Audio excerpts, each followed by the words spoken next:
Let me just make that a little bit bigger. Now, for those of you that know a bit about astrology already, you'll know that this is the symbol for Saturn, and Saturn is known as one of the malefics. You know, he's a bit of a badass when it comes to astrology, but I think it's a little bit unfair because he's also like the eternal father. Yes, he might also resemble the Grim Reaper, and yes, he does limit things. He is very sort of paternalistic. He is a bit like, you know, the sort of management in any big organization. He's not necessarily at the top, but he's like one of these middle managers and like VPs that likes to tightly control things, set up rules and regulations. Saturn is very much represented by corporations, banks, insurance companies, anything that is trying to formulate and create structures. We obviously need structure in our life to some extent. I mean, we've all got bones and muscles, you know, and Saturn is a natural ruler of those kinds of things, you know, anything that helps to create stability. But obviously, if you have too much of it, what happens? I mean, we become arthritic, we can't move, you know, where things get too penned in, we lose our creativity. So, you know, as with all the planets, there's a very sort of positive and also a negative. And Saturn can be very judgmental, you know, because it sees things as very, you know, this is how it should be. And if it deviates from that, then Saturn's not particularly happy about it. And then we've got Mars here, and you'll see that Saturn is at 6 degrees, Mars is at 6 degrees. It actually says 6:19. It will be 6:21. I just maybe put in the wrong minute when I was setting up this chart. But Mars here, it doesn't look like it's in opposition because it's been shunted across to the side, but effectively they're both at 6 degrees, and that makes them 180 degrees away from each other. Now, the energy of Mars is very much about movement. If you think Mars is also known as Ares or Ares, the god of war, according to whether you're Greek or Roman. But the god of war is obviously the masculine principle. So from that perspective, you know, we've got a shared common interest, I guess, you know, between Saturn and Mars. You know, Saturn appears very much a man's man, but maybe not, you know, so forceful. You know, Saturn uses rules to control things, whereas Mars uses brute force. Now, Mars is very much the masculine principle. It's very much about doing and being. It's very much about vitality. And so, for instance, where your Mars is in your chart shows how you assert yourself. And if your Mars has some really great aspects, supported aspects, for instance, some of these short blue lines or some of these long blue lines that show sextiles or trines, then your Mars is probably well supported and you're able to express yourself very easily. When there's lots of red lines coming from the position of Mars, showing squares, these shorter ones are squares and these longer ones are oppositions, then your Mars might be a bit jagged in the way it's expressed. Similarly with Saturn, you know, Saturn shows responsibility. You know, if it flows with these lovely blue aspects, you know, you're able to be naturally responsible and to grow. Whereas with these red ones, you're more likely to be lording it over people and creating a bit of a struggle. Now, Mars and Saturn in opposition, you know, by its very nature, an opposition is seeing things from a different perspective. Now, ordinarily, you know, Saturn is showing what we're trying to keep still and grow and control. And Mars is showing what we're moving on. We are still wanting to control things with a Mars energy because Mars is very much a creator, but it doesn't want to be pushed around, and it definitely doesn't want any kind of authority telling it you can move, but you can only move between here and here. So instantly you can see you've got a bit of a seesaw with both of these parties wanting to be in control. Saturn has age and probably status over Mars, whereas Mars has got brute force and can basically beat up Saturn. So when you see this coming up, you would really want to interpret which sign it's in. Like Saturn here is in the sign of Pisces. Mars here is in the sign of Virgo. Neither of them are particularly strong signs for each of these characters to be in, I wouldn't say. So, or I would say, now you'd get a very different picture with an opposition if you had, say, Saturn in the sign of Capricorn versus Mars in the sign of Cancer. That would give a very sort of different expression. But in terms of this one that's coming up this week, we've got this authority in a kind of undescribed and quite expansive place, like the place of Pisces. Saturn in Pisces currently really feels like we're experiencing a different way of regulating ourselves. You know, Pisces looks at the biggest picture. It's not so specified. Saturn doesn't really respond well in this sign.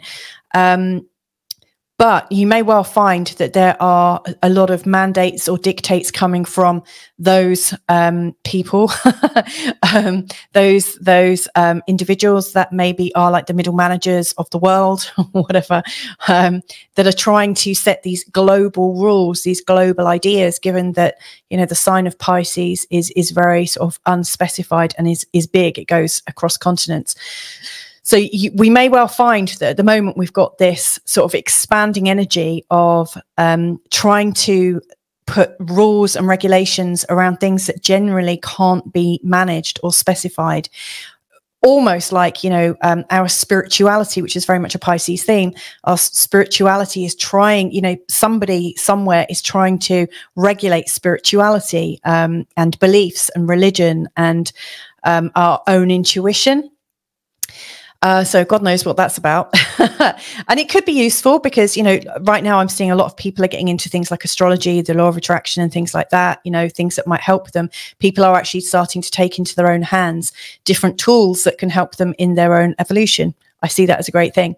Now, Mars here in the sign of Virgo, like Virgos are great doers, to be fair. They are very good at getting things done. And Mars being in the sign of Virgo is quite helpful to get things done and to get things cleared up. But Mars isn't very much a detailed person. You know, Mars likes to kind of bash into into a problem and resolve it. So it's not necessarily, you know, I don't really get the feeling that Mars here is very happy. But there are a lot of situations at the moment where people are getting their teeth into things. What I really see is going on in terms of world politics in this week ahead, or what you might find with your own chart, is I would actually add in some of these extra bits that are happening at the same time that Mars and Saturn are in opposition. So in terms of this week, Mars is also in a conjunction with Pallas Athena, and also in a conjunction with the moon, and also just in a conjunction with Venus. So this Mars energy is really quite interesting. The fact that the moon's there is implying personal feelings. So I don't really see Mars as an entity. I see Mars as being people. This is like people coming together. The fact that it's Mars and Venus, it's still in a conjunction, just hanging in there. I would say it's everyone, men and women and children, given that we've got the moon there. It feels like families are self-organizing. Families are almost uniting at the moment and seeing patterns that are going on for them, patterns that are working for them. The vertex is a funny little point in astrology, which I don't really have much time to talk about today. But one thing it normally shows is what the universe is wanting us to work on or to express. So the fact that the vertex is so close to the Mars and you know, Venus and the moon, to me, it feels like right now we're being asked to organize ourselves in our families, in our groups, with all the people that we're close to, our friends and stuff, and come together and share patterns, recognize what we're noticing going on, and to really talk about it. It really feels like it's time that we might start to find the solutions to our own problems, so that we don't need someone outside of it being an authority. So what I'm really seeing is we are becoming our own authority at this time. But in general, if you've got Saturn and Mars in opposition to each other, how I see that playing out is that as an individual, you probably struggle with authority trying to control you. And at the same time, when you are trying to be responsible and get things done, you notice that somebody seems to be working in opposition. So it's not a very peaceful it's not a very peaceful thing to have going on in your chart. To me, it really implies that there is this constant wanting to be in charge and take control, and also a very deep resentment of anyone that does that to you. And I would think that to find freedom from this pattern is to recognize that what we see in other people is something that's playing out in us. So if other people are coming into our world and seeming aggressive and pushy and really trying to do a number on us, we need to recognize that we might have that energy going on ourselves. It's this is the oppositions, where you've got one thing over here and something playing out over here. It's really showing what's in the mirror for us. So it's a very difficult one.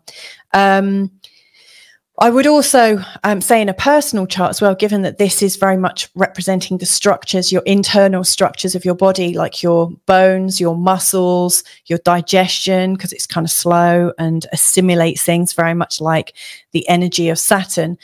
I would say that it's quite easy for you to get out of balance and to overindulge and to overstress your bones and your muscles and things like that.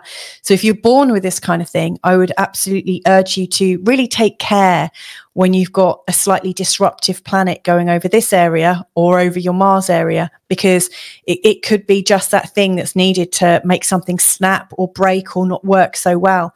I do think it's also important, if you have got that, not to panic. But yeah, so anyway, I hope that's helpful in terms of just understanding a little bit more about Saturn and Mars in their opposition. So anyway, let's get back to the chat room and just see what's going on there. I think we've got people just saying hello.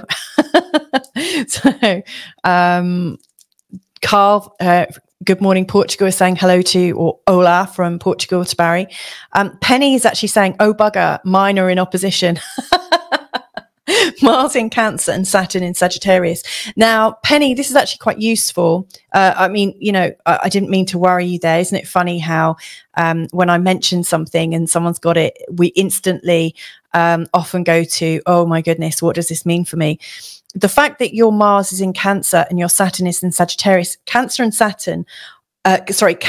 Sagittarius aren't natural opposites.